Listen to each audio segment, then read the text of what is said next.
Make a factor tree for 12. What you're going to do is you're going to write 12 out, and you try to think of any two numbers except for 1 and itself that multiply out to 12. Well, let me think here. How about 2 and 6 multiply out to 12? When you do that, you make your branches and write those numbers out. Now, if any of those numbers are prime, circle them. What's prime mean? You can divide those numbers by itself or 1.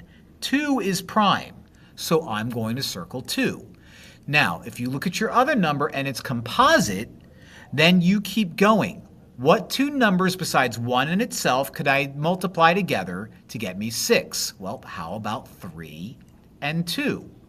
Are either of those numbers prime? Yep, in fact, both of those numbers are prime, so I'm going to circle them both.